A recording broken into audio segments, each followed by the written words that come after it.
नमस्कार दोस्तों, मेरा नाम है आयुष। आप देख रहे हैं law and knowledge YouTube channel.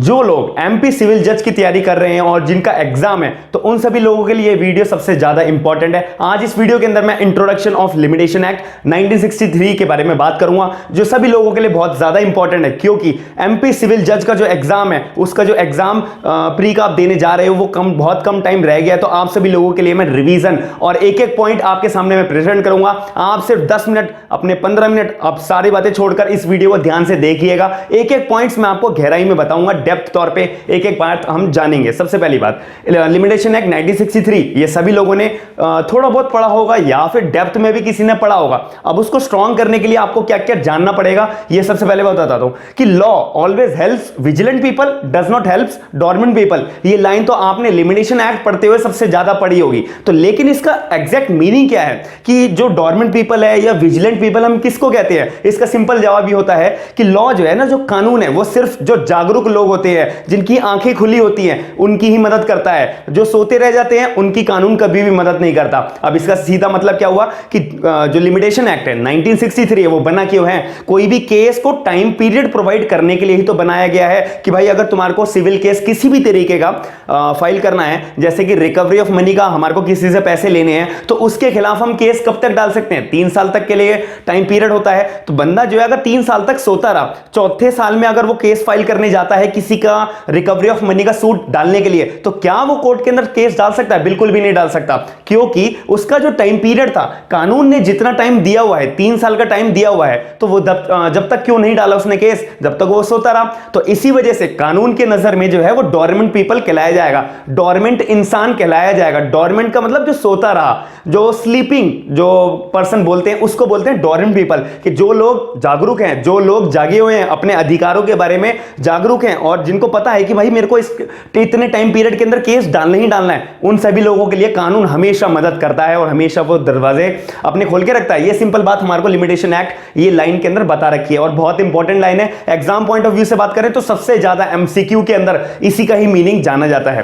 तो इसी आगे हम बात करते हैं कि अब जो लिमिटेशन एक्ट है 1963 जो मैं आपके सामने प्रेजेंट कर रहा हूं इंट्रोडक्शन, तो इसके लिए हमारे को पहले थोड़ी बहुत हिस्ट्री भी जाननी पड़ेगी, क्योंकि एमपी सिविल जज का एग्जाम देने जा रहे हो ना, तो आपको जो है बेसिक तौर पे सारी बातें ध्यान में रखनी पड़ेंगी कि इंट्रोडक्शन में कि एक्ट कब बना, कितनी बार इसके अंदर मॉडिफिकेशंस हुई, आखिर तौर पे कि ये एक्ट जब बना तो इसकी एनफोर्समेंट डेट क्या है, कमेंसमेंट डेट क्या है, लागू होने की डेट क्या है, ये भी आपको बात ध्यान में रखनी पड़ेगी। ये बहुत इंपॉर्टेंट बातें हैं जो बहुत सारे लोग स्किप कर जाते हैं। तो सबसे पहली बात आती है कि 1623 एडी, ये जो डेट है ये आपको ध्यान में रखनी है। 1623 एडी एक डेट है। इसी दिन सबसे पहला पूरे दुनिया के अंदर एक लिमिटेशन एक्ट बना था जिसका नाम था जेम्स स्टैट्यूट ऑफ 1623। अब ये कहां बना था? इंग्लैंड के अंदर। ये क्वेश्चन डायरेक्ट आपसे पूछा जाता है कि सबसे पहला लिमिटेशन एक्ट कहां पर बना था? इंग्लैंड में बना था। नाम क्या था? James statute of 1623।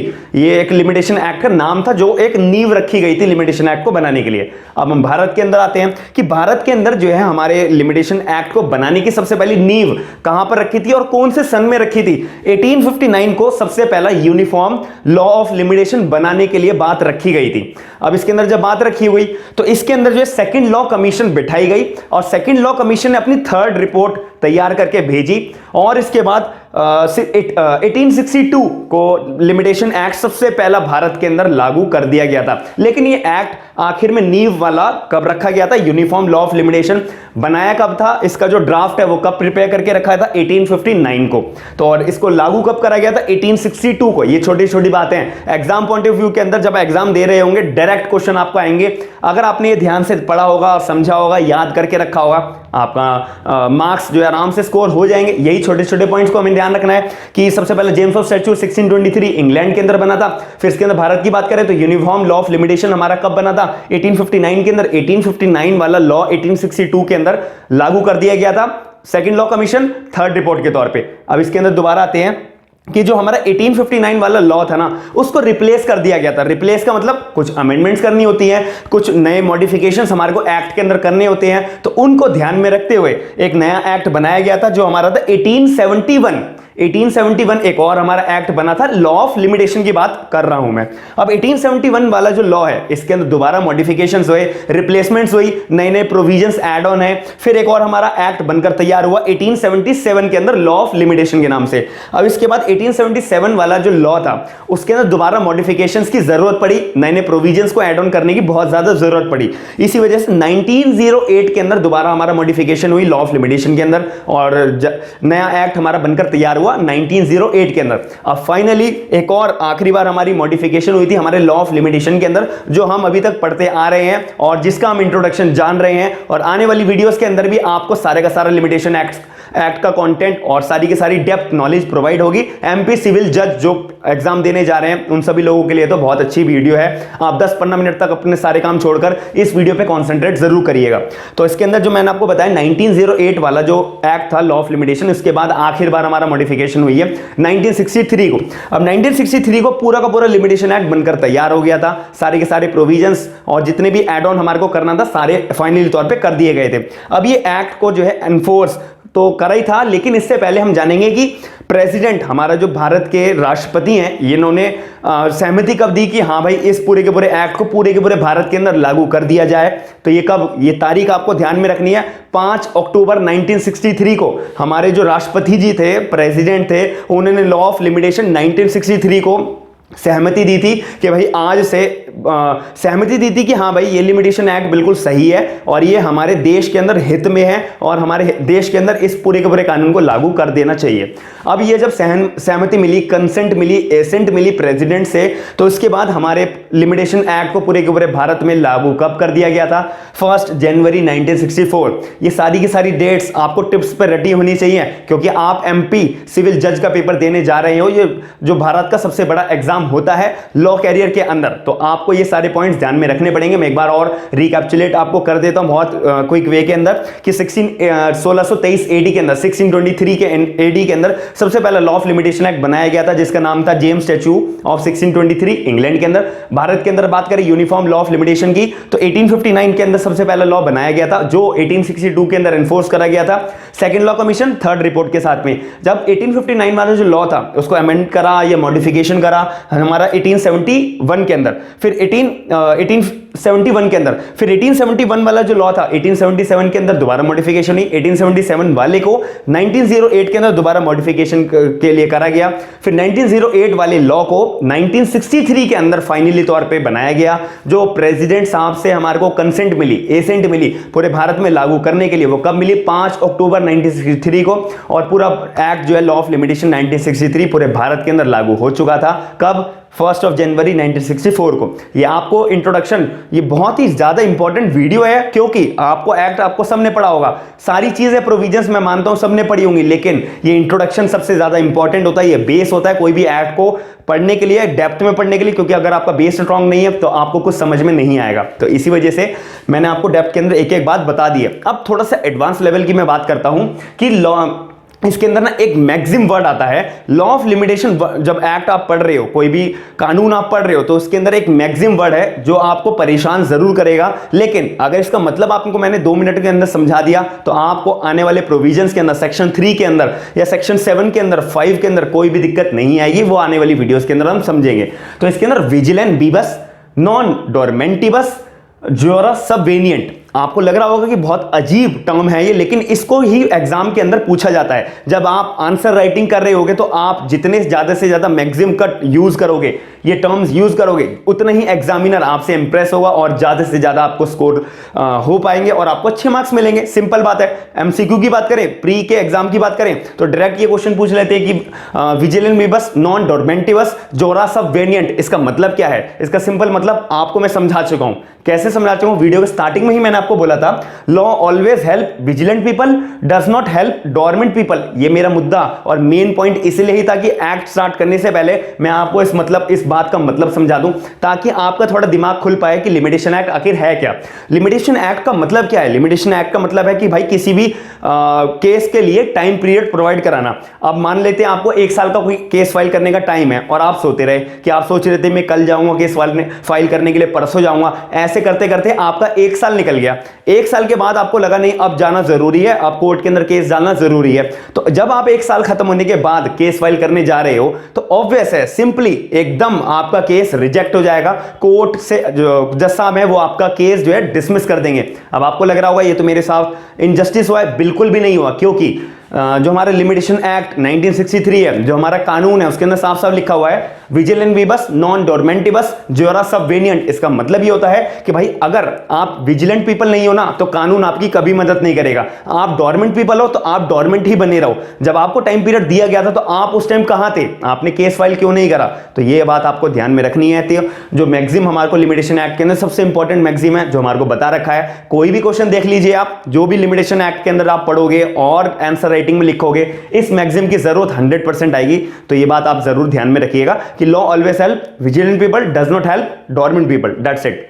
अब इसके अंदर एक और बात मैं बताता हूं कि लॉ ऑफ लिमिटेशन और क्रिमिनल प्रोसीडिंग्स के बीच में मतलब क्या है। अब आपके मन में डाउट जरूर आ रहा होगा कि जब अगर मैं टाइम पीरियड की बात कर रहा हूं तो जो क्रिमिनल प्रोसीडिंग्स होती हैं, मर्डर के, रेप के, थेफ्ट के, एक्सटॉर्शन के, रॉबरी के, जो क्रिमिनल केसेस होते हैं उनके ऊपर भी क्या लिमिटेशन पीरियड अप्लाई होता है, लिमिटेशन एक्ट अप्लाई होता है? बिल्कुल भी नहीं होता।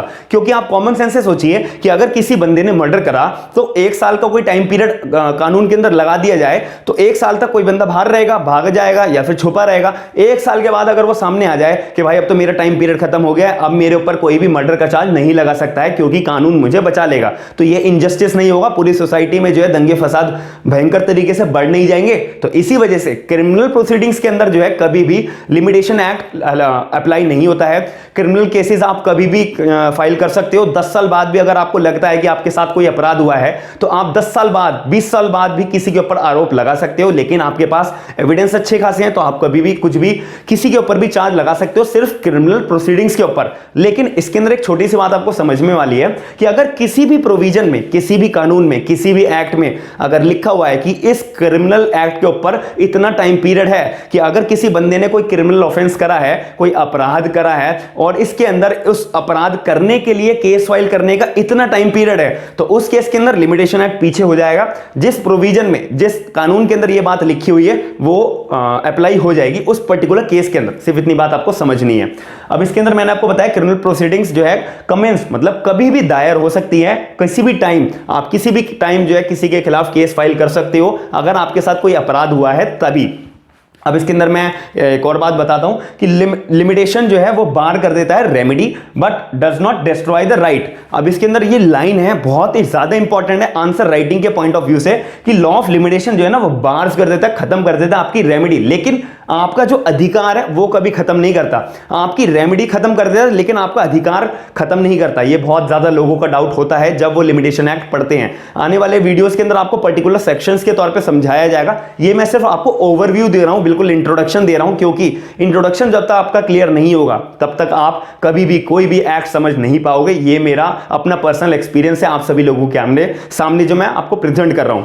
अब इसके अंदर लिमिटेशन एक्ट के अंदर सिंपल ये बात लिखी हुई है कि बार्स द रेमेडी। इसका मतलब यह है कि 3 साल तक का कोई आपको टाइम पीरियड दिया गया है, जैसे कि रिकवरी ऑफ मनी का, कि आपने किसी को पैसे उधार दे रखे थे, अब वो सामने वाला बंदा जो है आपको पैसे उधार वापसी जो आपने दे रखे थे वो नहीं दे रहा, वो कह रहा मैं नहीं दे रहा, जो करना है कर ले। अब इस केस के अंदर जिस दिन से वो बोल देता है कि भाई मैं नहीं दे रहा, या फिर आपने जो भी कोई डेट दे रखी होगी भाई इस तारीख को मुझे पैसे दे दियो, उस तारीख को वो पैसे नहीं देता है तो उस तारीख से आपके पास राइट होता है कि आप उसके खिलाफ केस फाइल करो, रिकवरी ऑफ मनी का सूट फाइल करो 3 साल के अंदर अंदर। ऐसा हमारे को लिमिटेशन एक्ट बताता है। कौन से सेक्शन में ये बात लिखी हुई है, कहां लिखी हुई है, कैसे लिखी हुई है, वो सारी बातें आपको आने वाली वीडियो के अंदर समझ में आएंगी। लेकिन अभी जो मुद्दे की बात है, ये जो पॉइंट हमारे को समझना है, एग्जाम पॉइंट ऑफ व्यू से आपको बहुत ज्यादा जरूरत पड़ेगी। इसके अंदर इसका मतलब होता है कि आप 3 साल के अंदर केस फाइल कर सकते हो सामने वाले बंदे के खिलाफ। अब आप सोते रहे कि भाई मैं कल केस फाइल कर दूंगा, परसों फाइल कर दूंगा, या मेरे को कहीं जाना हुआ, तो ऐसे करते करते आपके 3 साल गुजर गए और आपने केस फाइल नहीं करा सामने वाले बंदे को। आपको लगा कि वो दे देगा, आज नहीं तो कल दे देगा, परसों दे देगा, एग्जाम्पल कोई भी आपका रीजन हो सकता है। अब इस केस के अंदर 3 साल खत्म हो गए, अब चौथे साल में आप जा रहे हो कोर्ट के अंदर की केस फाइल करने रिकवरी ऑफ मनी का। तो इसके अंदर मैंने आपको बताया था कि भाई वो तो सोता रहा, अब कानून तो उसकी मदद नहीं करेगा, ऑटोमेटिकली उसका केस खत्म हो जाएगा।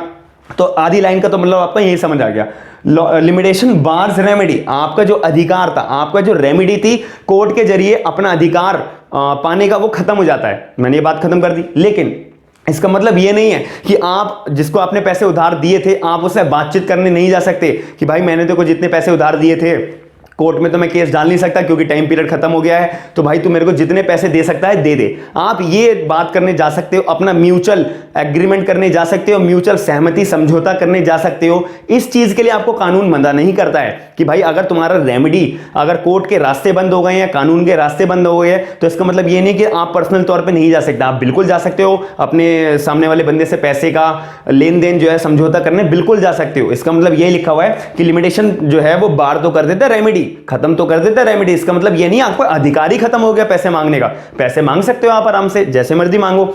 अब इसके अंदर आखिरी पॉइंट जो बहुत इंपॉर्टेंट पॉइंट है इस वीडियो का कि लॉ ऑफ लिमिटेशन जो है वो एग्जॉस्टिव कोड है। इसका मतलब ये है कि लिमिटेशन एक्ट जो है अपने आप में संपूर्ण एक्ट है, संपूर्ण कोड है, संपूर्ण कानून है। इसके अंदर कोई भी दूसरा एक्ट आ नहीं सकता, एड ऑन कोई नहीं कर सकता। कोई मतलब कि कोई जजेस इंटरप्रिटेशन करके वो ये बोले कि इस एक्ट के अंदर 3 साल की बजाय चलो 4 साल ले ले भाई तू, या फिर कोई भी 2 साल है तुम 3 साल टाइम पीरियड ले लो। ऐसा कोई भी जज साहब, कोई भी लॉयर, कोई भी एडवोकेट अपनी इंटरप्रिटेशन ना तो प्ली कर सकता है ना ही कोई इंटरप्रिटेशन जज साहब कर सकते हैं। लॉ ऑफ लिमिटेशन के अंदर जितना कोई भी टाइम पीरियड है वो लिख गया तो वो लिख गया, दैट्स इट। अब इसका एक और मतलब ये होता है कि इसका एक इंपॉर्टेंट केस लॉ है जो आपको ध्यान में रखना है और समझना है कि ASK Krishnappa Chettiar versus KSVV सोमिया AIR 1964 सुप्रीम कोर्ट का केस है जो बहुत इंपॉर्टेंट केस लॉ है, जो हमारे को हमेशा दिमाग में जरूर रखना है। जब ये पॉइंट आए कि लिमिटेशन एक्ट जो है एग्जॉस्टिव कोड है, जैसे ये बात आती है तो आपको ये बात ध्यान में रखनी पड़ेगी।